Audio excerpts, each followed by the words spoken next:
computer. And we should be live. All right. Good morning. It's an early morning as we are recording this, but holy cow, we're not millennials. I'm so excited though today to talk to you about hard goods and about winning at hard goods and how we can all move into that arena with knowledge and go succeed at it. So thank you. Thank you for agreeing. Thanks for having me. I'm so excited. So you wrote some hard good rules for us. The hard and fast hard good rules. Yeah. So I think the first thing when we go to any store or yard sale where we find things, you need to find things that are actually going to sell and sell well. Otherwise, you're just going to be buying cart fillers. So source right. Look for quality items. Look for items that, maybe were expensive to begin with, that were like good quality initially when they were made, and they're still desirable on the marketplace. And we're going to show you a lot of those kinds of items. Yeah, or they're extremely rare and hard to find, like, a toy that was thrown away in the 80s that was really popular, and now it's just become very hard to find. So either hard to find, in demand, or just very high quality. Yeah. And I think that's probably, it should be the number one rule, because there's a lot of hard goods out there that are just junk and are absolutely cart filler. And so 90% of Yeah. Absolutely. All right. So then we find that rare item. How do you price it?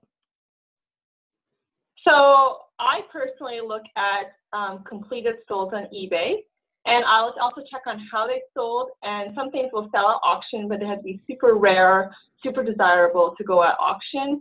And also see kind of like, was there a dip as to when they sold? Like, were they selling better, say, early spring, like it can give a 3-month window there to check. So when were they selling better? And also I'll price according to the highest sold, maybe a little bit like $5 under, if mine is in the same kind of quality and condition. So I'll price like that. You can also go on your Seller Hub to the sourcing guidance section and type in exactly what you have and look to see, is there a dip right now? If you're looking at a Christmas ornament right now in June, that item might be at the bottom of the dip, but you're going to see then that item comes back up so that you can kind of gauge, okay, where is the market? And maybe I need to price it a little bit higher right now because I'm going to have to wait. Yeah, if the item's seasonal, you have to take that into account if it sells all year long. If it's an item that's in demand when it's like back to school, like beginning of September, beginning of January, the price might go up at that point. So those kind of things. So, and if I can't find the price, like say if I find something really obscure and I cannot find it on eBay, but I can find like the similar maker selling similar item for high, or I go to Google search and I go in the shopping area and I look there. So sometimes I have to leave eBay and look on Google and see if anyone else has sold it, another auction site or whatever, and sometimes you have to dig deeper for the pricing. And what if you just can't find it? You just can't. You have we're going to talk about Christopher Radko. So Christopher Radko ornament, and you just cannot find that one ornament through Google, through eBay. What do you do? I would, if it's like $3, I would grab it because I know it's an easy $30. So, like I grabbed some pottery. I think it was last year or the year before, I forget, it's on my Instagram. But there was nothing on eBay. There was just like a casserole dish with a duck on it, and it was from France, and that had sold for $300. And all I found was the bowls. I couldn't find those bowls anywhere online. They were nowhere to be found. So I knew that they were rare because it's French pottery. So I put the bowls up at $500 thinking maybe someone will buy them, and then they sold within 2 weeks. So sometimes you have to say, well, it's $7, maybe it's worth $500, maybe I should take the chance. Can I get my $7 back locally on the buy and sell? Yeah, then buy it or at a yard sale. So if you can resell it for what you bought it for and you want to take the risk, go ahead. So. Yeah. And then I think that's key though. Then you just priced it high. You just put it up, price it high, watch your views, watch your watchers. If it's not getting any hits, you can always come down in the price, but you can't go back to the buyer afterwards and go, I'd like some more money for that. So price it high and just see what happens. And one more thing, you're going to know it's hot because you'll get an email from someone who will offer, like you'll get emails immediately. Like on that pottery, I got emails right away saying, will you take half?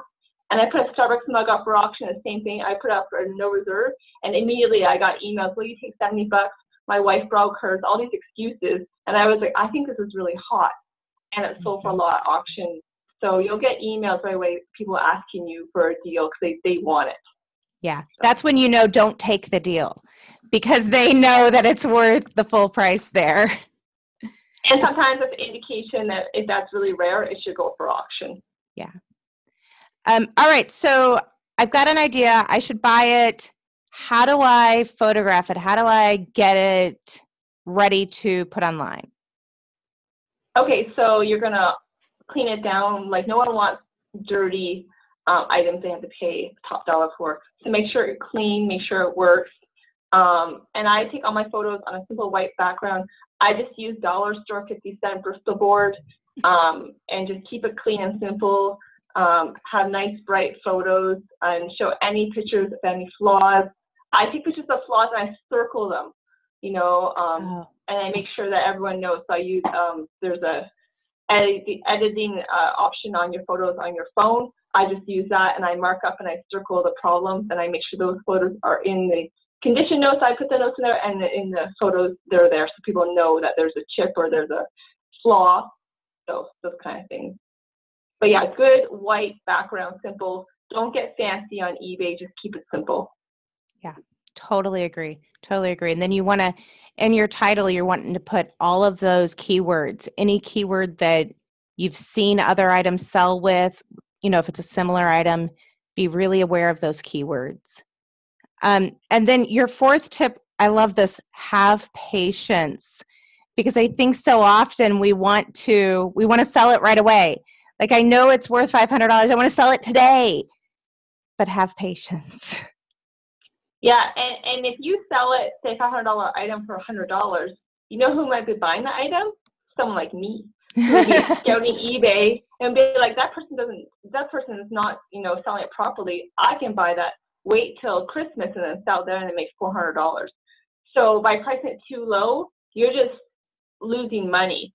So I would say that it's a waiting game. You do need storage, so you can dedicate like a room in your basement or somewhere for a lot of these items because they might sell within hours and they might take 9 months to sell.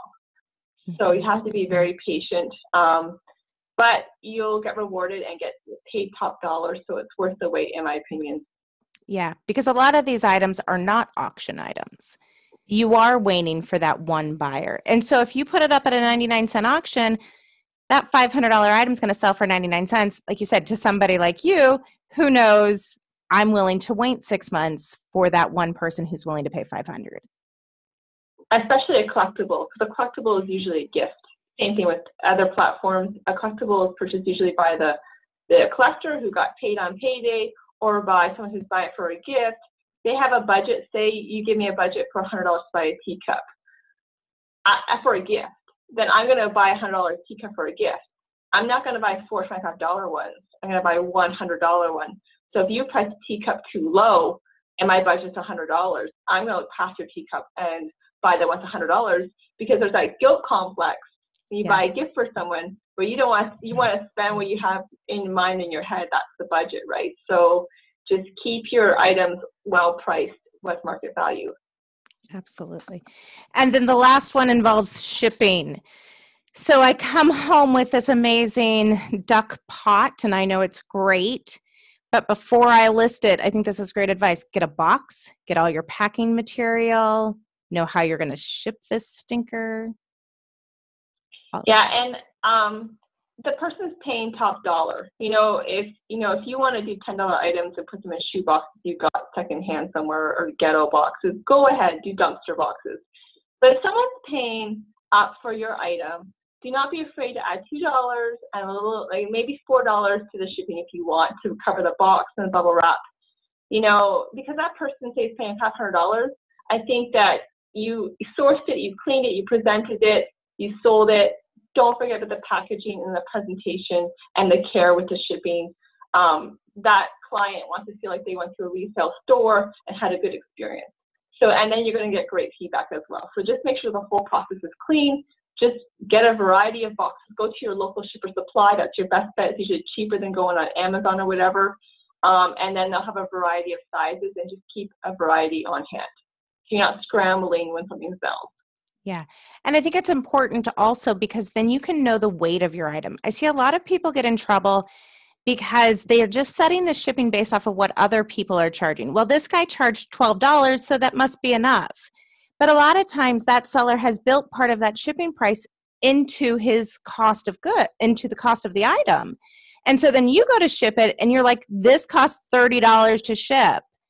So having the box before, going ahead and figuring out, okay, this is going to weigh 5 pounds.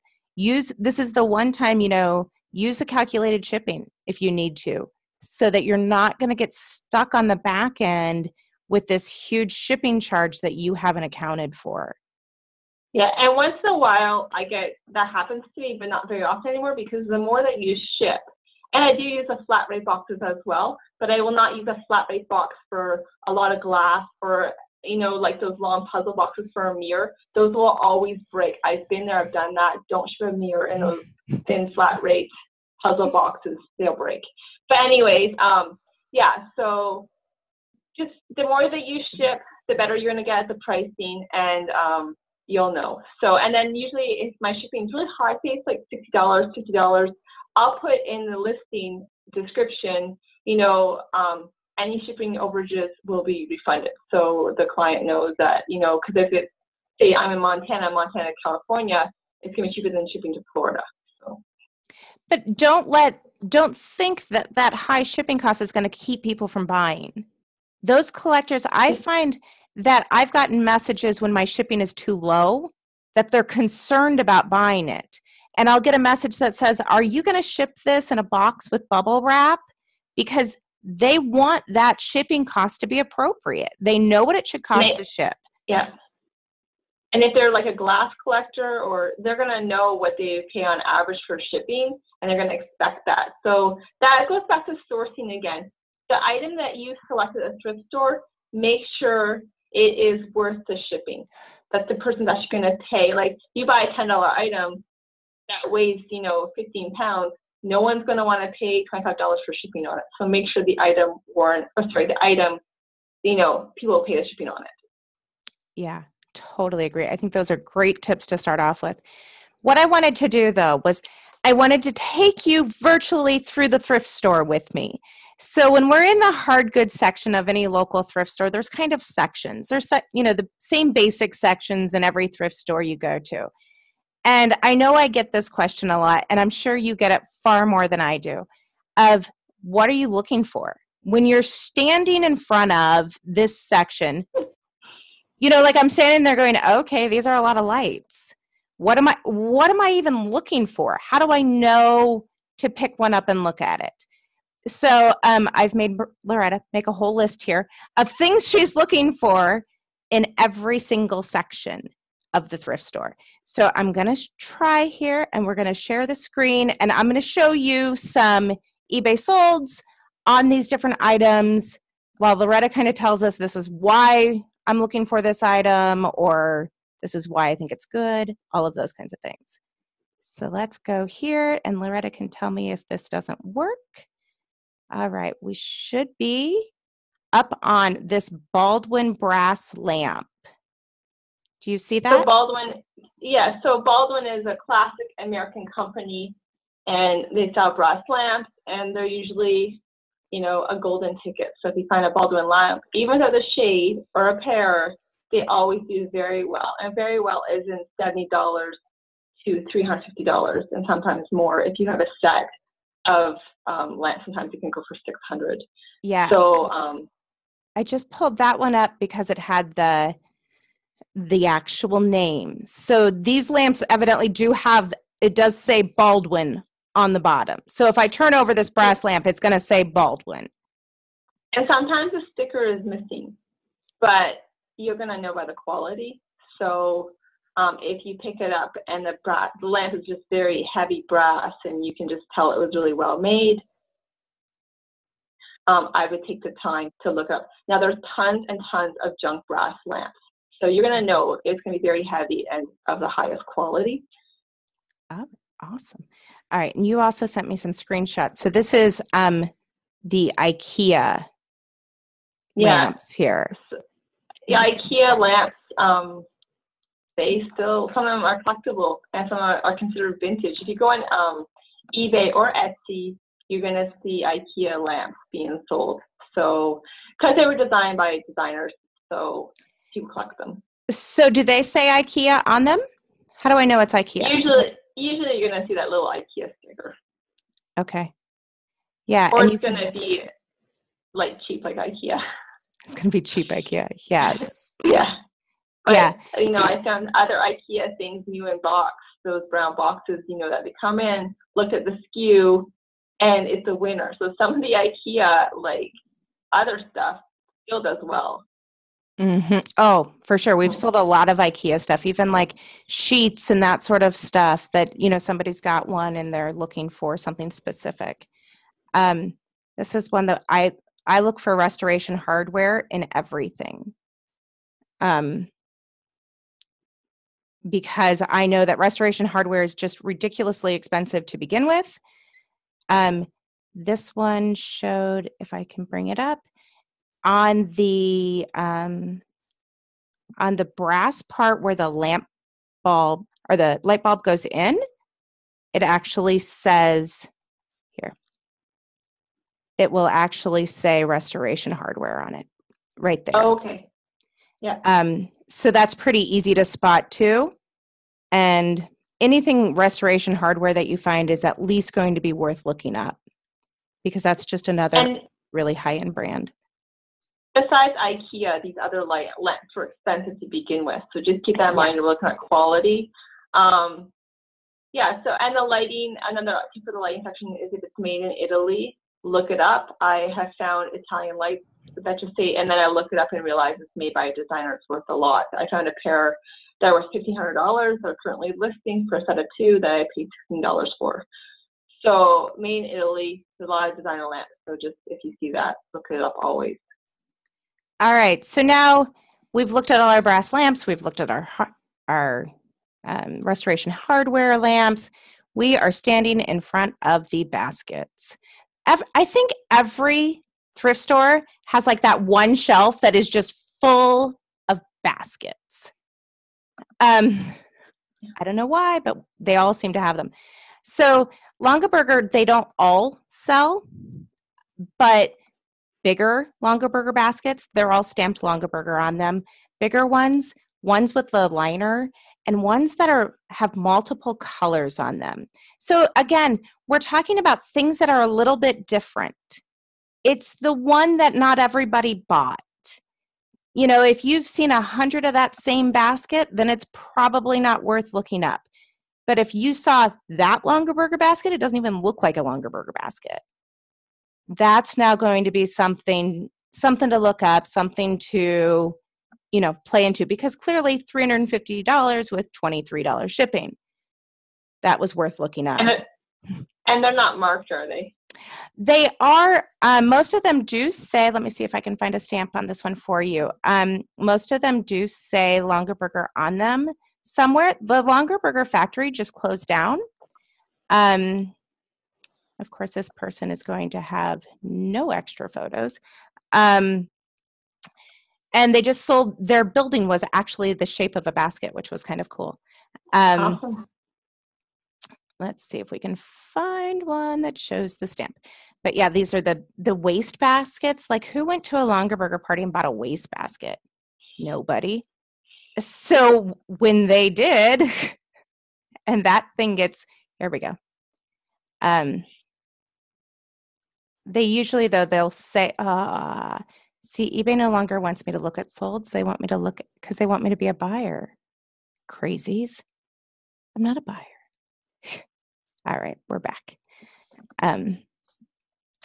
So here on the bottom, if you can see that, let's see if we can get it to right here. Okay, there's a stamp. Yeah, there's a stamp that says Longaberger on all of them. Cool. Yeah. So that's what you're looking for.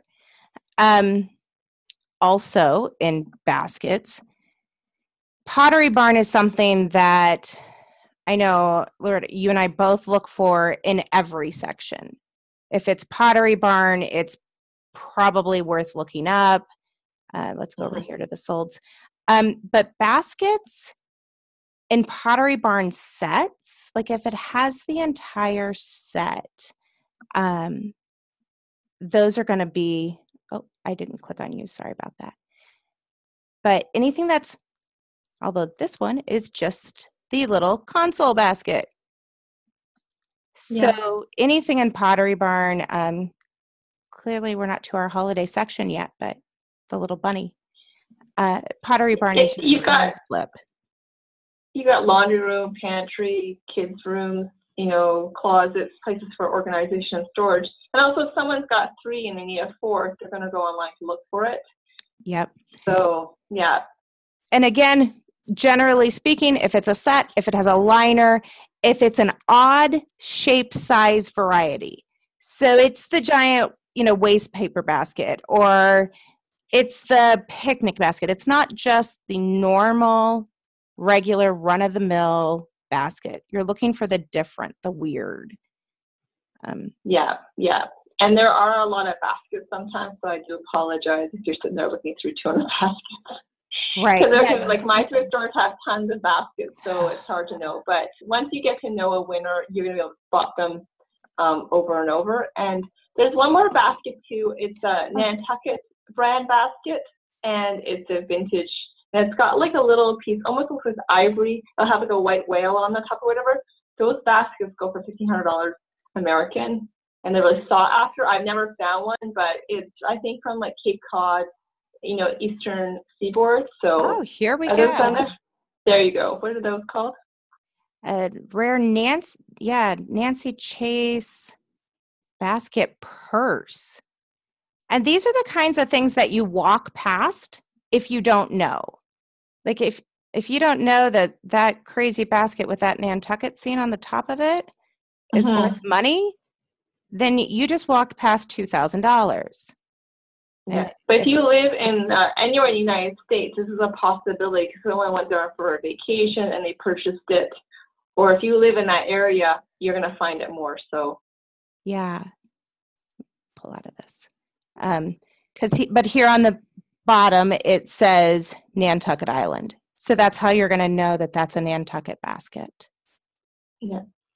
All right. So now let me go back here and. All right, so we've looked at baskets. I usually don't spend a lot of time in baskets because, like you said, there's a lot of them and most of them are junk. Most of them just are junk. So we're now in the dinnerware section. And before we go further, yes. Can I just mention something about, we talked about country of origin? Absolutely. Please. So if you notice the last 2 sections, we saw Americana. So we're like talking the USA, there's a lot of high quality items still being made in the US, but there was a lot more being made, obviously, 40s, 50s, 60s.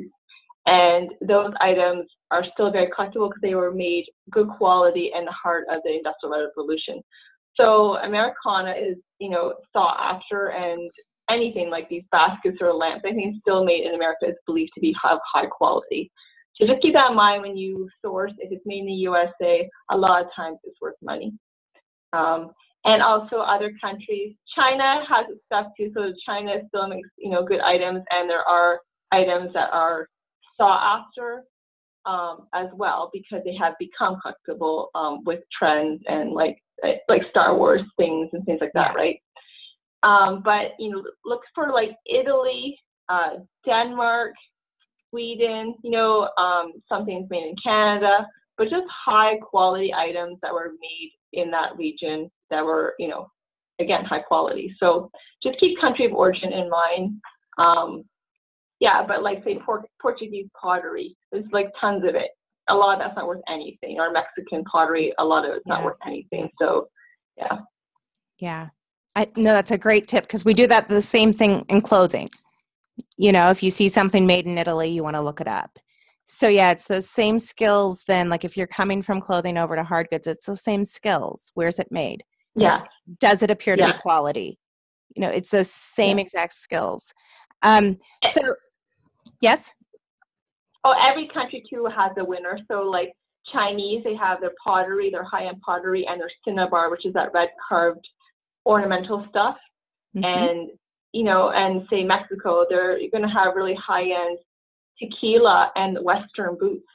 So every country has something that they make really well as well. So. Yeah. So we move on to the dinnerware.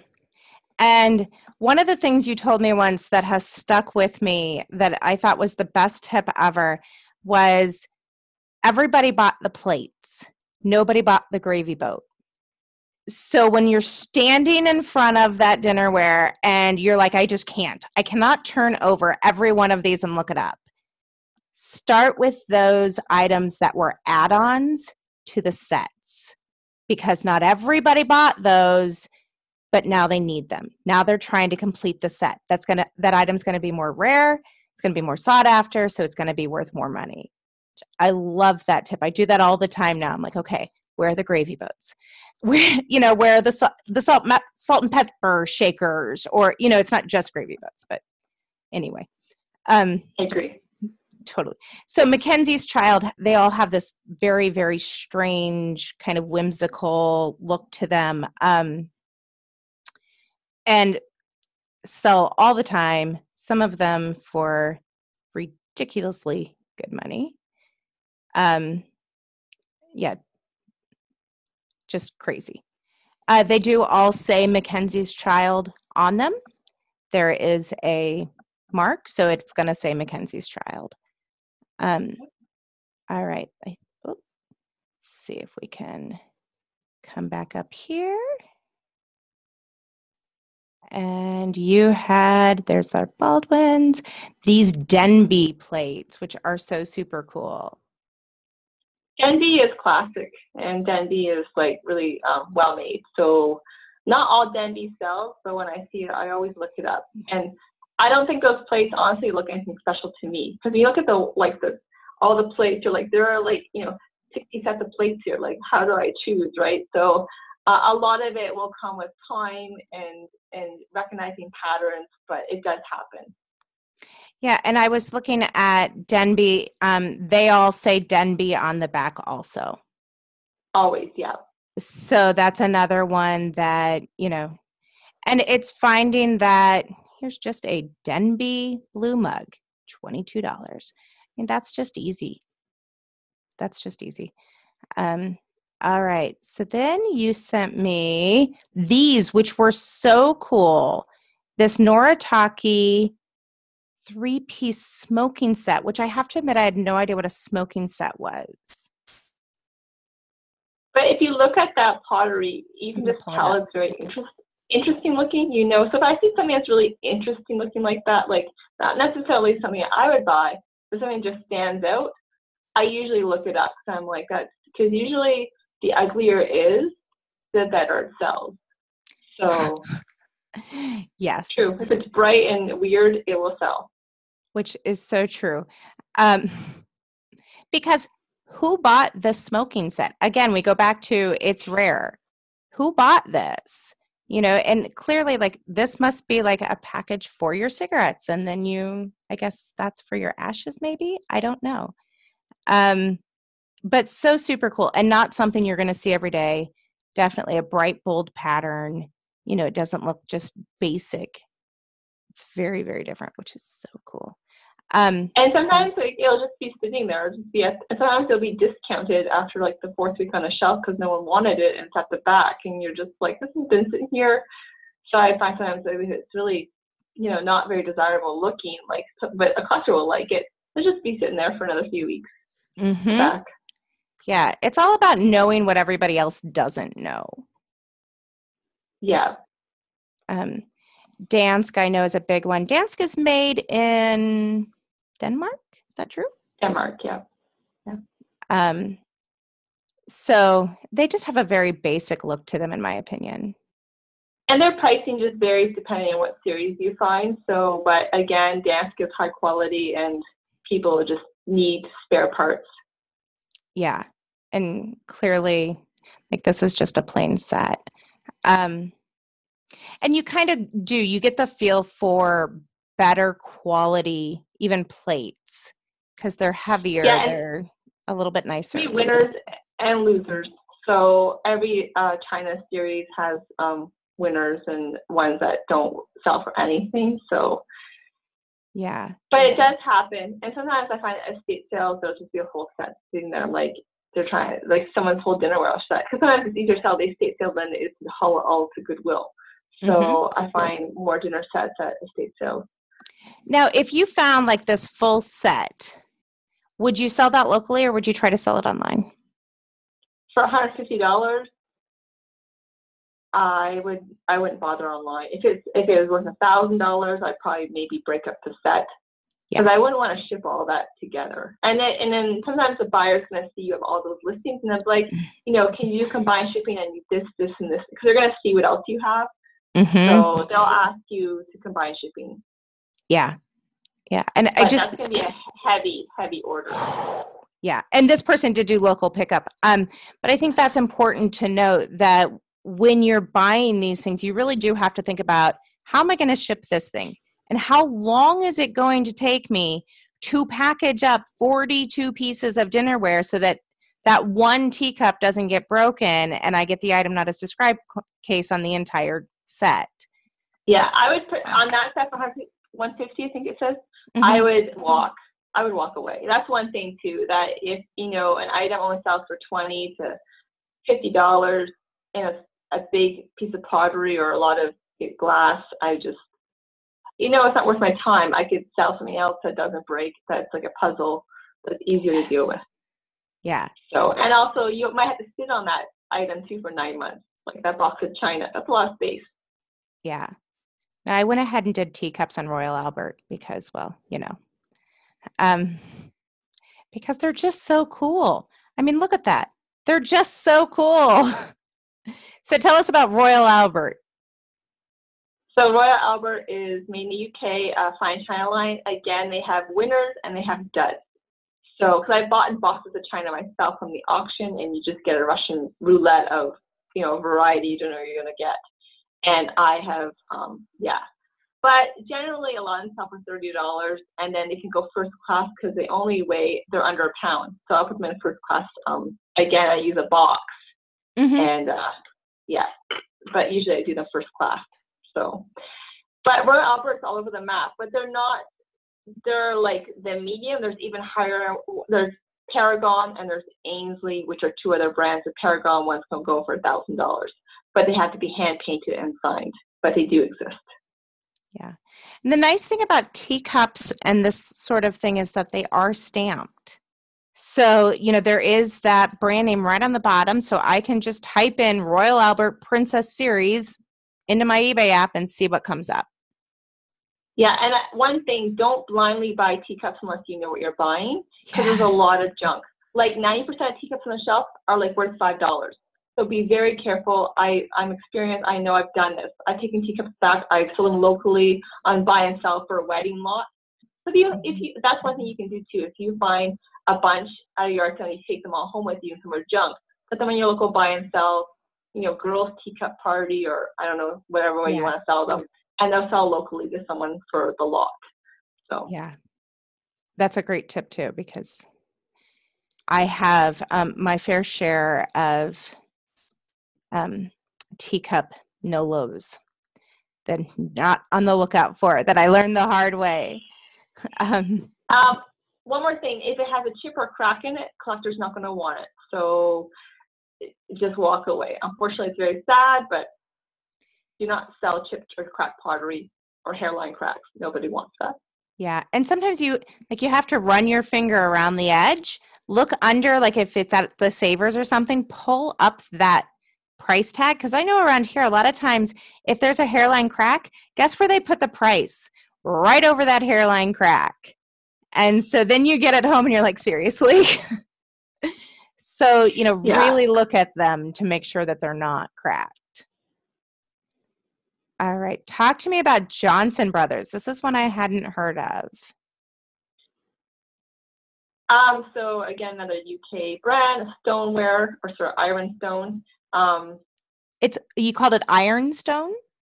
I think that's what they call it. Just, okay. I don't know, stoneware. But anyways, yeah, it's not like porcelain, like Royal Albert. It's like a different material. Okay. But it sells. So again, the accessories, gravy boat, tureens.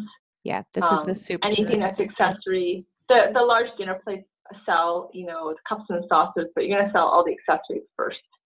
So gravy boat, a platter, casserole dishes, those kind of things.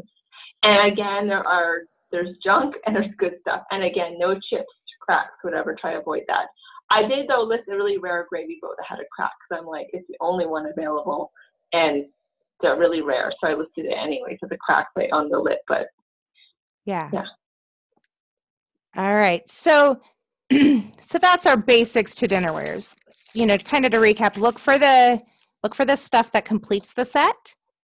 Pay attention to how much trouble, time, cost is it going to entail to ship this item out. It's not just a brand, it's a style. Just like clothing has become, it's not just the brand, it has to have more than just a brand going for it most of the time. Of course, there are items like Chanel that it doesn't matter what it is, it's Chanel, it'll always sell. Yeah. But on most items that you find to resell, it needs more than just a brand going for it in order for it to sell for good money. Agreed. Yeah, and just be patient with the China because there's just so much of it, and I can see the temptation to be like walk away after looking at 4 items because it's a lot. Yeah, but they're there. Those home runs are there in every section. All right, So my favorite section, which would be the coffee makers, the small appliance section, but I just kind of naturally gravitate to the coffee makers. I don't know why, but bun coffee makers. One of the things that I see a lot in coffee makers is if there's 2 sides to it, or if it's a commercial grade, so it's not like the one you just have sitting on your kitchen counter. Again, in hard goods, we're just like in clothing, we're looking for that little bit different, something that's not everybody has. You're looking for the more rare. Those seem to be the ones that do the best. And quality. Someone's going to open a little, cupcake stand or donut shop or whatever, and they need a really good coffee maker that's going to last. They're not going to be using a home maker. They're going to be using this. Yeah. A lot of times you'll see even like churches will buy these for like their welcome center because they want a nice commercial, but they don't necessarily have the money to go and buy a brand new one. Yeah. So you'll see that a lot. My favorite coffee maker that I am still on the lookout for because I have not found, and when I do, I will not sell, is the Starbucks. The Starbucks espresso machine. Anything, they say barista at the top. Yeah. And those are also a good local sale. So I've sold about 5 locally for $200. So yeah, you can sell them locally as well. So do local pickup on all those. But you can also ship them. And there's some more rare ones. I think there's a hunter green one and a copper one. And those go for the highest price. Yeah, and you're not seeing them here because they really are that rare. They're just not going to come. So sometimes you're going to see that. It's just not rare. So go onto images, see what you can find. It might be on Pinterest. You might find the link there. And also there's another app. I know there's Check a Flip in that, and that's not necessarily going to show older listings. But if you really get into this, consider getting a Worth Point subscription. I have one. It's like $15 a month. But you can go look up really old things or things that have sold past 90 days on eBay. Yes. All right. Miss Loretta, this is going to be like the longest video ever, but I want to talk Vitamix blenders. Vitamix used even, people love these. They use them all the time. One of the things that we had talked about in appliances is, so I'm just going to show this really quick. Vitamix, absolutely look up different models will do better than others. But even the parts and accessories, if you just find the picture, or you find the lid or the pusher, all those things will sell as well. Yes. How do you say this? Do you know? The Breville? Breville. Breville. Thank you. Breville. Clearly not a cook. I think I used a blender twice in the last 5 years, but I'm happy to look them up and sell them. This, I don't know, maybe it blends rocks or something. Anything Breville, like I found my personal coffee maker was one of those ones that does the pods or the K-cups, and it was $15. But I could turn around and sell it for $200 on eBay, but I kept it for myself. But anything Breville, hand mixers, anything like that, Breville always is just higher end. So, and again, if you find just the glass pitcher for a blender on the shelf, consider looking that up. Yeah, because somebody has broke theirs and they have to replace it, and they don't want to have to buy an entirely new machine. Braun is another one. Lots of high-end stuff. Now here's just a vintage Braun. Again, they're all going to have a model number on them. This one was made in West Germany. Anytime you see West Germany, that's going to be vintage. Super duper sought after. So the food processors, all those kinds of things. Braun is definitely. Yeah, those used to be really, really good sellers, and they're not as much anymore. So you just sell a lot of Braun, so it's not as hot as it once was. But KitchenAid still is really hot, so KitchenAid accessories or bowls or whatever too. Yeah, Nespresso. This I'm going to butcher it. DeLonghi. How do you say that? Yeah, I think it's DeLonghi. That's another super duper high end brand that I'm always on the lookout for. You did send me this. This is just the attachments for the KitchenAid food processor. $50. That's easy. And it's just attachments. Last time I got the whole unit plus accessories, I just put it all out. The espresso machines, especially if they're red or the bright colors, they sell really well. Because people want them to match their kitchen. Yeah. For sure. Yeah. And any high-end espresso maker. Like I bought one, I got the last weekend for $100. I was it for $500. So because the unit sells itself for over $1,000 American. It's a really high-end espresso machine. So if you see a high-end one, even like the whatever you call it, the cup that you push in, you put the grounds into, and all the little the coffee grinders. Even the accessories will do well. So home appliances, and the reason why is because people constantly use them, so you want high quality. So, and if they're a really good one breaks, and they spent $600 on it, they're going to want to buy the attachment. They're not going to go buy a whole brand new unit. They just want to replace that one part. So, home appliances. So now we've gone through the small appliances, and we're in that horrific glassware section that just so much glass. And I know that I'm supposed to be on the lookout for this Murano glass. How in the heck do you know that this little paperweight is worth anything? So it's going to be really well made, but you need to know your stuff. So until you buy Murano, I would spend some time on the internet looking up how to distinguish real and fake, because there's so much good Chinese fake glass right now that it's going to be very hard to distinguish. So you really need to know your stuff. A lot of times on the bottom of the Murano, it'll be signed, or the bottom's going to be very smooth. It will not be rough at all. It'll be like almost not glossy, but it'll be flat and smooth. So, you want to keep that in mind. So a lot of the glass is Chinese fake from like Home Goods. Just be very careful. Yeah, that's the stuff I buy. Yeah. And there's, with all these kind of collectible groups, items, there are groups on Facebook and that I would join. So there's a vintage glass group, there's a Italian glass group, there's a Morena glass group.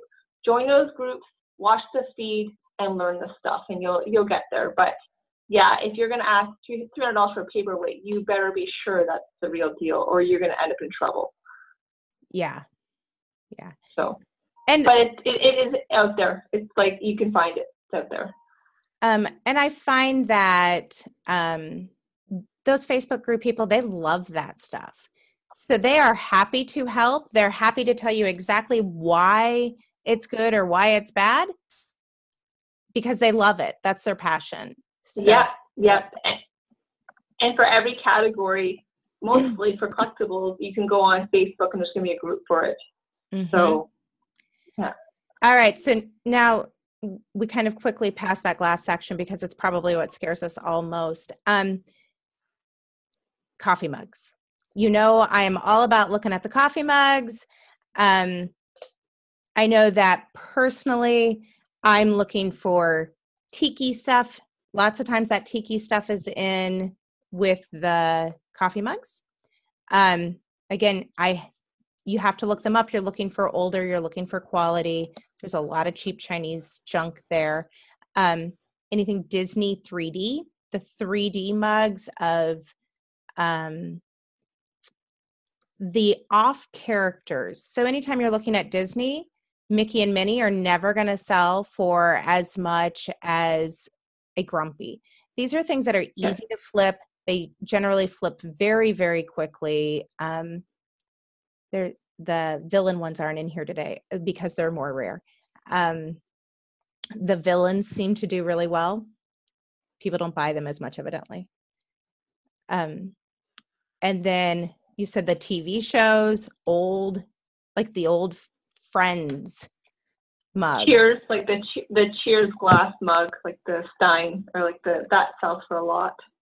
But yeah, the mug section, there can be a lot of mugs there. Like, I don't know, I just tell you like 300 mugs, and I'm just like, whoa, there's a lot of mugs here.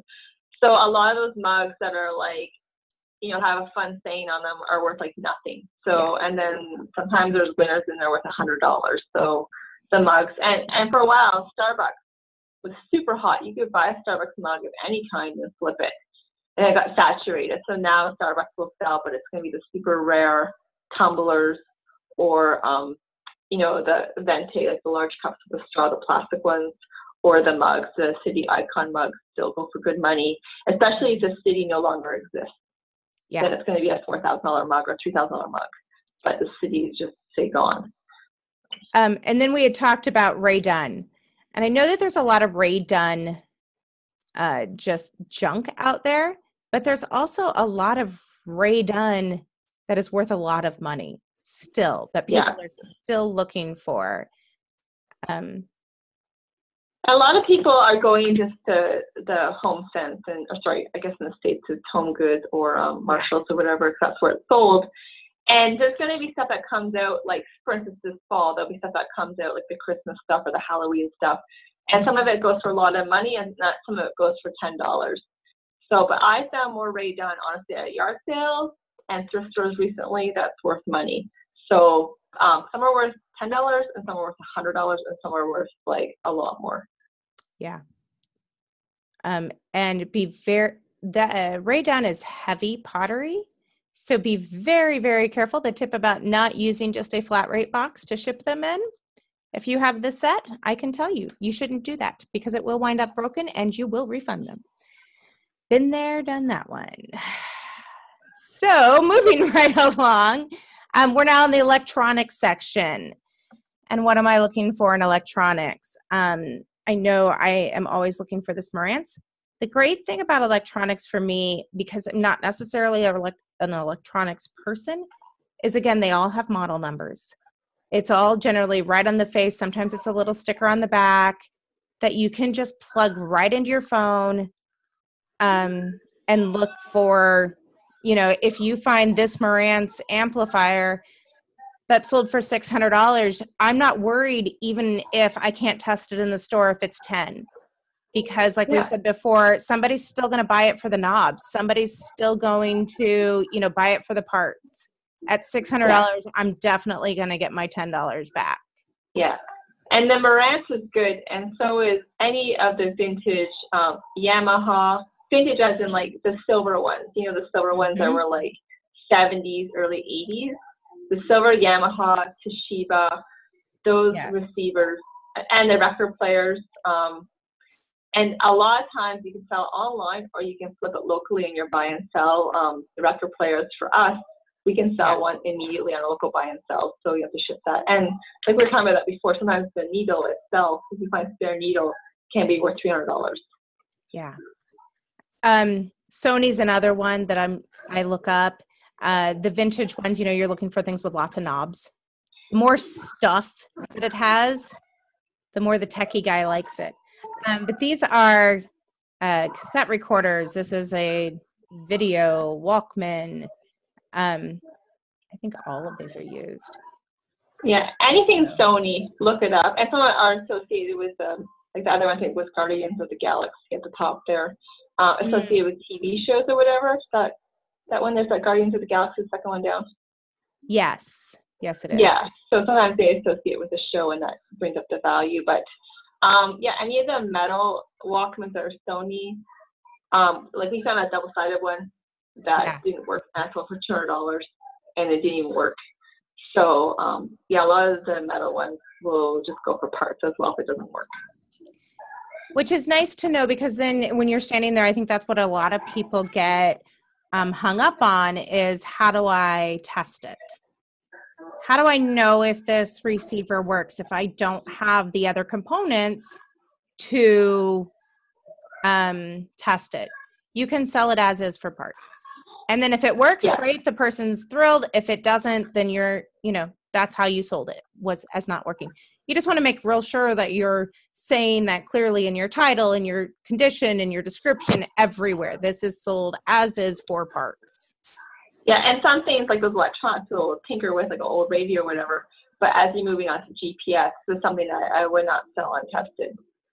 Yes. So because someone's not going to want that for parts. So GPS, yes, is something we want to test. We want to make sure that it works. But Garmin still sell really, really well. You sold an aviation one, yes, for like $500. Yeah, and I asked the guy as a pilot, I'm like, this doesn't work. Because the last thing you want is for not to work and someone's actually using it in their plane. So right. I think, he's like, well, you can bring it back if it does. It was a Glarston. It was really nice. So I trusted him. And sometimes you also need to have that trust with who you're buying it from. So yeah. Yeah, but if this is something you're picking up at the thrift store, you want to know that you're going to be able to test it. But again, they all have a part number on them that you're just going to plug in. Some are worth more than others. The aviation ones are the best for sure. And I wouldn't pick up one that's kind of really old technology, like I don't know if they have Bluetooth or things like that, or you can't download new maps. Like if they're really old, and it says they sell for $200 on eBay, you're going to be selling that for a long time if it's like a really old Garmin versus the other ones that sell for thousands. Yeah. So keep that in mind. Camera and lenses. I know you sell a lot of camera and lenses. So, I think we all know like your basic Canons and that sort of thing. But when you get a lens, so the lens attachments are worth a lot of money. They're professional photographers. How do you know that it's not like broken inside? Well, you can go on YouTube and I'll show you how to test an SLR camera, and you can just do the manual one. But if it's a digital SLR, you need one to test it. I have sold lenses that look clean, like both ends, like I can't see any scratches or any fog or anything like that, and I really never had an issue with it not working. The only issue that I've had is someone who has a digital SLR camera and they buy a manual film lens that won't be compatible even with an adapter. So I've had that happen. So, and eBay sided with me the one time because I did put film camera in the listing. And again, you're talking things that have model numbers, part numbers. Look them up. Use those for your keywords. Yeah, and all the main brands, like, sorry, my dog is scratching. Canon, Nikon, and then Tamron lenses are really good. And there's some really high-end cameras that you can look at the full, like vintage cameras. But anytime I see camera gear, like equipment, I get excited because usually it's just pure money. Yeah, because $65,000 that's a pretty good day. You're not usually gonna find. Yeah, at a garage sale, you're not usually gonna find that. But sometimes at estate sales, you can find those really old cameras. That was the family camera that people just are not aware. And a lot of it, like the Canons from the 80s and that, the film cameras, some of it's $35 for this camera or $20 for this camera. And then they have like 5 lenses with it. And those lenses can be Canon or Tamron or whatever. And they can each sell for $100 a lens or more. So you can just, with $30, you can turn it into $500. So, and this like Leica brand and this one that I won't even pronounce. Those are going to be brands that everybody doesn't know. So your thrift store may, price this Canon lens when they get it in for, $400 or whatever they want. But this one they may not know. So knowing kind of those high-end brands that aren't necessarily well known by everybody. And I'll be honest, I do a lot of thrifting, and I rarely have seen camera lenses like that at the thrift store. Usually I find some at estate sales or at church sales or at yard sales kind of thing, but not usually at thrift stores, because usually thrift stores, they're on the cameras. They know their stuff. Yeah. But sometimes they price it low enough that you can still make a good amount of money on your return. And then as I type this in, I just wanted to touch on those dog electric fences. Because those are easy. Collars. The bark collars, those are easy things to pick up at garage sales, estate sales, off your local buy and thrift or buy, sell, trade, whatever it is on Facebook. And those are quick, easy sales. So now we're in the holiday section. Pottery Barn's my number one go-to for holiday. It's pretty easy to spot. Those plates that you just showed, there's mugs. Yes. There's a reindeer mug in that, and I think I was sold within hours for $40. So their Christmas collection has the reindeer on it. Does really well. The plates and the cups and stuff. I just picked up some brass stocking holders from Pottery Barn. They spell out the word peace. I'll sit on them for a little while because it's not quite time for them yet, but then they'll sell for probably $100. So a lot of times those items don't have the Pottery Barn tag on them if they're not new, but the Pottery Barn stuff has a little bit of a look to it. So you just kind of start to get that look. They have those silver deers. They're quite large. I think they're 2 feet tall or 1.5 feet. And those silver deer, I think, sell for $200 to $400. And also, too, some of the higher end Martha Stewart stuff that's no longer made anymore, like the stocking holders and things like that too, as well. So again, we're back to quality, well-made items. Disney's another one that I'm looking for always.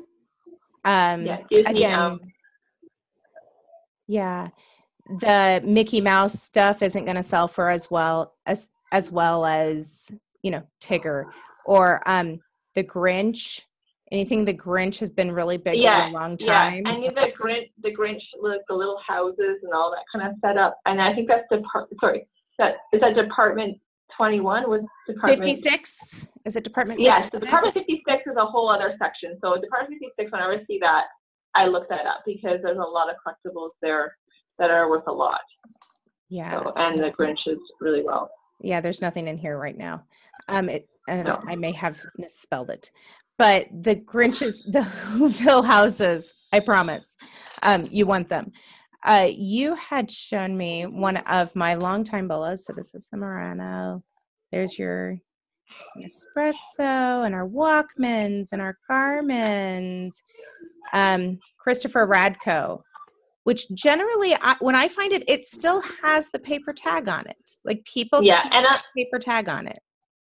On the top of the gold of that ornament, below the hook, like the part that wraps on top of the stem, it's going to say Radco right there, and you'll see that, and it might say the country where it's made, but it will always say Radco there. And if I see this for $3 in my cart, no questions asked, because that's easy, $30 always. So or more. You do have to be very, very careful shipping these because they are very fragile. But for $157, I'm willing to take the time to ship this little guy. So Yeah. keep that in mind. This guy has been on my BOLO list for years. I don't even know if we would get rid of it at this point. Cousin Eddie? So Hallmark ornaments, there is, 5% might be winners. The other 95% will be junk. My husband made a mistake of buying a big lot on the buy and sell, thinking there were some winners in there. And I ended up just reselling them locally for the same price I bought them for because none of them were worth anything. So that was early on when I started reselling. But yeah, so you're going to see all these ornaments come out in the fall in the baggies at Savers or Value Village on the wall. Just take time and look them up because it's easy to find a winner. You just have to take the time and look them up. Absolutely. So then we're in the hardware section, which is probably my least favorite section, where all of the, what I call just the guy stuff. Like it's all the locks and the tools and. I know. Our hardware's always by electronics. And I'm like, that's the dude section. I go there, there's like 30 dudes. I'm like, yeah, you guys can have all those cables and, they like to look. I don't know why guys are drawn to that section, but they just hang out down there. But peace out. Quality home. And that's always in use because people are always updating, renovating, replacing. So. And for me, the big tip here is to look for stuff that's still new in the package. So anything that I find in the hard goods section that's new in the package, I'm using my Amazon seller app and I'm scanning that barcode, and it does not matter if I want to sell it on Amazon or not. Amazon's going to tell me the rank of that item, and if it has a low rank and it sells for a good price on Amazon, then I know I can sell that item on eBay because it's going to be a hot item. So if it has a rank of 10,000 and it sells for $100 on Amazon and it's $5 at the store, I'm going to buy that. Now, maybe on eBay I get 80 for it, but who cares? It's $5 into 80.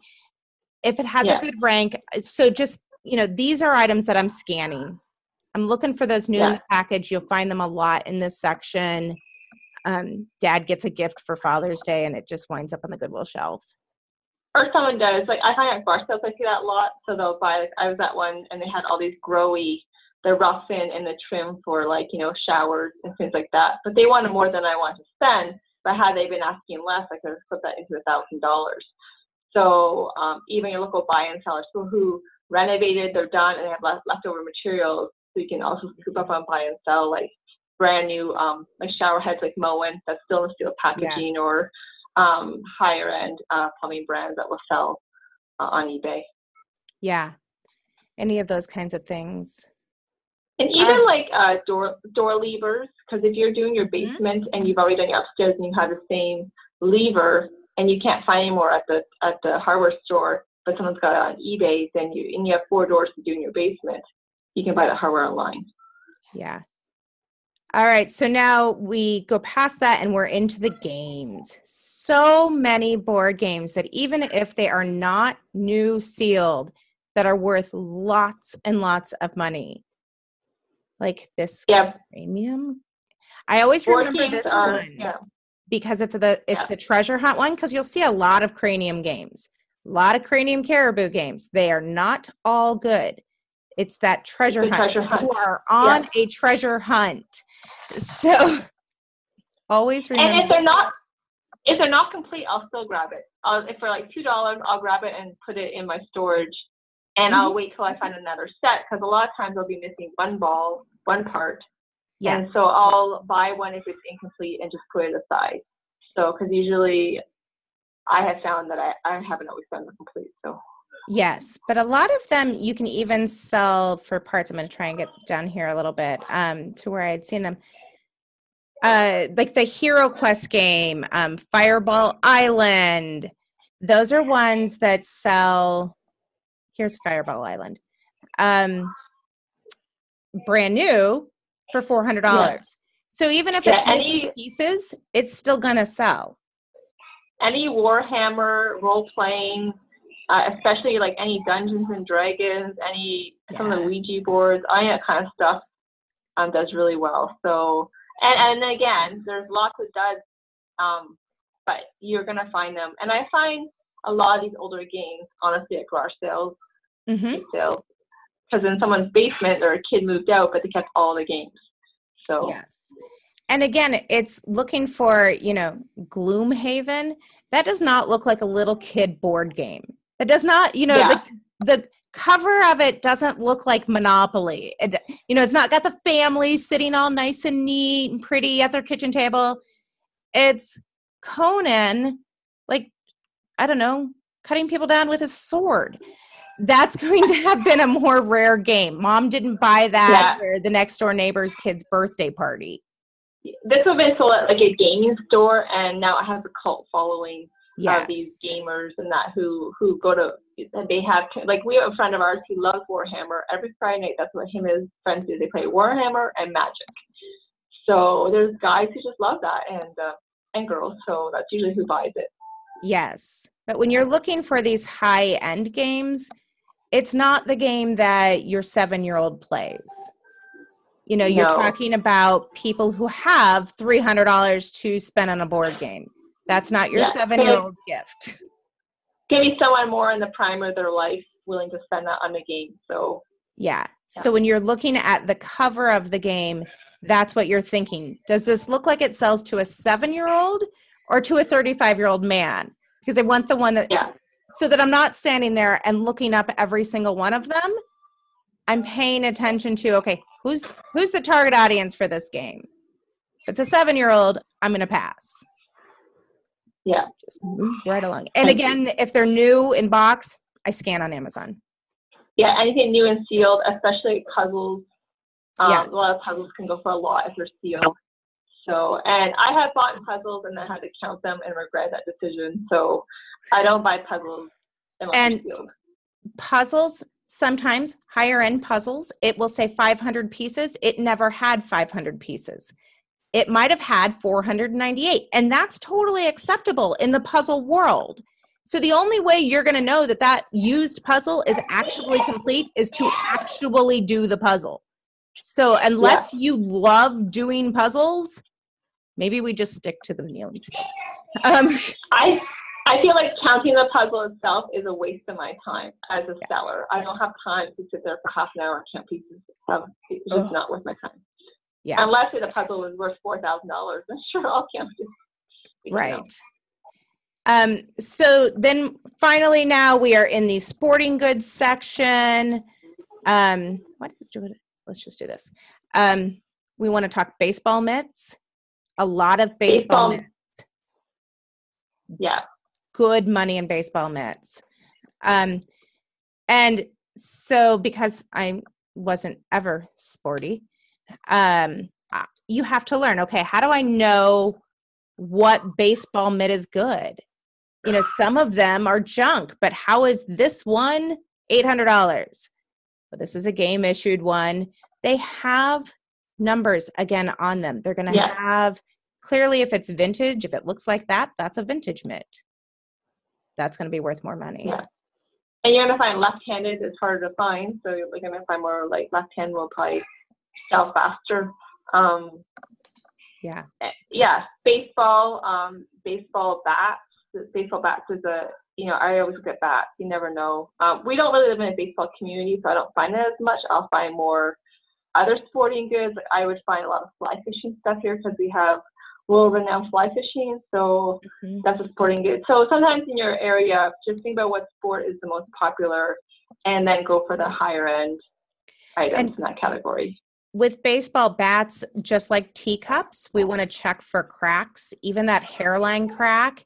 If you have an aluminum bat and it has even the smallest little crack in it, it's probably junk. Yeah. So we're really looking over, and they get worn, so you really have to look at it to see, is that a crack or is that just wear? Because if it's a crack, you're going to get the item not as described, for sure. Yeah. Talk to me about golf clubs, because I know that you have sold golf clubs and I walk past them. So what should I be looking for in golf clubs? So golf clubs, most like Callaway and all those brands usually have a high-end item. I always look at putters. You put the putters, the Scotty putters. I sold some go for $50 and some go for thousands, just depending. And a lot of these items too, you're gonna find at garage sale. An estate sale is probably the best, and thrift stores because they don't know the value. But a Scotty putter is usually good money.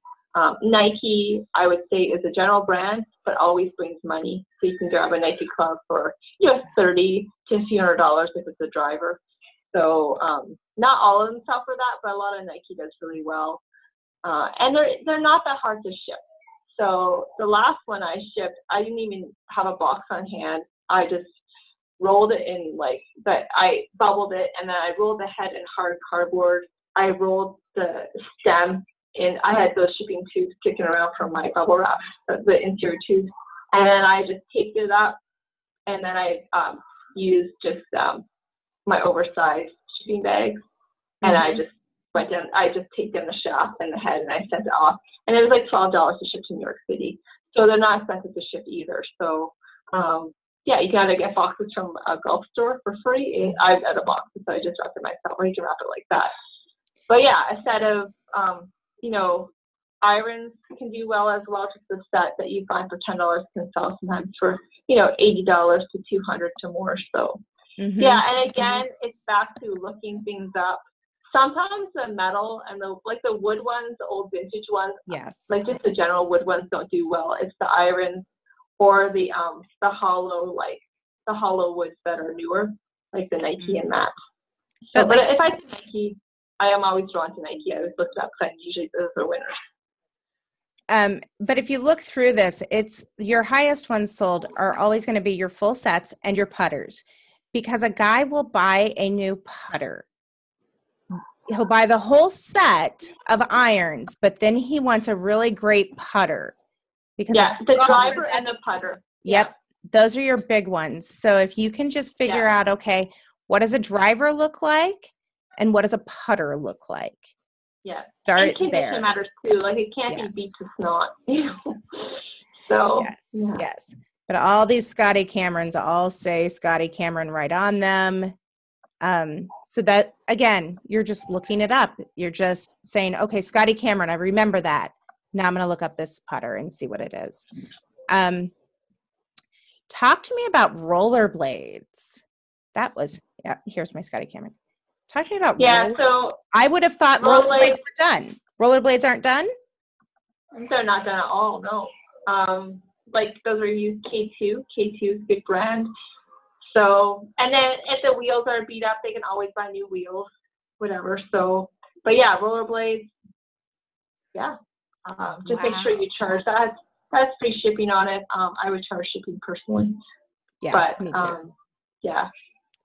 But not all rollerblades. Some are worth $20 and some are worth. But sometimes you'll see them at a yard sale. They were used once because someone just realized it wasn't for them and they're brand new in the box. So it's one of those things that you either are good at it or you're old and you really suck and you're gonna die. So you might just resell it. That would be me. That would be me. I'd be the one. They'd be going, okay, no, you should not rollerblade ever. And while we're here, roller skates too. Like any vintage roller skates, if I see those are. I have a suede pair I got last weekend that I have to clean up. But yeah, vintage for roller derby or just roller skating, they sell. Yeah, which is amazing to me. And then last but not least, talk to me about skateboards. What do we know about So if you see a skateboard, especially if it's like an older one that's wood, like from the early like 70s or 80s, look it up. But any skateboard, we always look them up. See that? Go back up, like the plastic one. This one here? The vintage one. Yeah. Is that vintage? Yes, this man and woman one. Yes, vintage. Yes. Yeah. So. And most of them also, they're going to have a name on them somewhere. Sometimes it's on like the inside of the wheel or on the metal axle part for the wheel. Yeah. It can be on the board itself. I'm trying to get to some of the older ones. Clearly there's. And some of the older ones will look small, like a child's board, but they're not. They are an older board. So my husband has a collection of the old ones from the 70s, wood and the plastic ones, and they're worth a lot of money. Yeah, so, and you'll find them too at garage sales, estate sales, more so than probably thrift stores. But you're going to see, you're going to think that's small, it could be for a 12-year-old, and it's just a vintage skateboard. But again, you're looking for that weird. It's not plain red. It doesn't have Snoopy on it. It's not something your 7-year-old is going to ride around town on. You know, these are very, very strange looking skateboards that, again, somebody in the prime of their life is going to buy. And they're going to hang on their wall and maybe get 10 of them as a piece of art installation. So that's how it's going to, they're probably never going to ride it. Just remember how it'll be on their wall. Yeah, exactly. Exactly. I think, let's see, let's stop sharing. I think that's a lot of information for everyone. Yeah, and I think it's exciting because I feel like the collector has changed.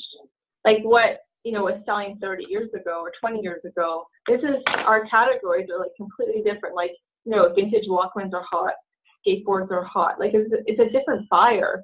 And I think that has been the biggest change with reselling, is that the buyer has changed dramatically in the last 20 years. So, yeah. You know, because if you'll notice, we didn't talk about Hummels. We didn't talk about precious moments. You know, we didn't talk about some of those things, depression ware, depression glass, you know, milk glass, those kinds of things that for a long time were really hot and brought in a lot of money. Yeah. That collector is no longer spending big dollars on those items. The collector, like you said, the collector has changed. Yeah. Yeah. And it's, when I first started, I got a lot of white, like glass, because I was like, oh, this is going to sell, it's cute. But that I ended up just redonating it. So yeah, some like Pyrex was really hot. It was so hot 2 years ago, and you could sell any piece of Pyrex and it would just sell automatically. Now you can't sell turquoise or pink for very much money, and you have to find the super rare and collectible, and they are out there, but most of Pyrex you see now is just not as popular as it was for being a collectible. Yeah. And same thing with that green jadeite glass that was really popular too, and it's not as much anymore. Yeah. So keeping a hold of those trends, I think, is really important. One of the things that you and I have talked about doing is, you know, watching what comes. Like I got the Crate and Barrel ad yesterday. And so I'm looking through the Crate and Barrel catalog to what kind of trends, what's going on, what are they showing, what are they showcasing, you know, what kind of style is there? Because that's then going to help me when I'm in that hard goods section to, does this item look like it would have fit in the Crate and Barrel catalog? And if it doesn't, then I can probably pass. Yeah, and I totally agree. So if you want to get in, like I sell a lot of home decor, if you want to get into that, then I would brush up on your design magazines and that, and just take the time to research Pinterest and Instagram accounts and things like that are showing current decor trends. But there's always going to be the classics, the people that have, you know, the traditional homes. I sell a lot to, you know, Eastern Seaboard, Texas, and a lot of it is just classic, traditional, like those Baldwin lamps. A lot of stuff goes to those places, just a traditional home. Yeah. Well, I think this has been great. I hope everyone enjoyed it. I so thank you for joining me this morning and getting up early so that we could do this. Yes, and I just want to tell everyone, just be patient. Like when I first started thrifting, I would honestly walk out sometimes with nothing. Sometimes I'll hit 8 stores in a day, and one store I'll get like 15 items, another store I'll get 1, and then you just kind of like keep at it, because you're going to find amazing things, and it does happen. So just keep going. Yes, I totally agree. Well, thank you. I appreciate all of this. And I will see thank you soon. Right, bye. Okay, bye.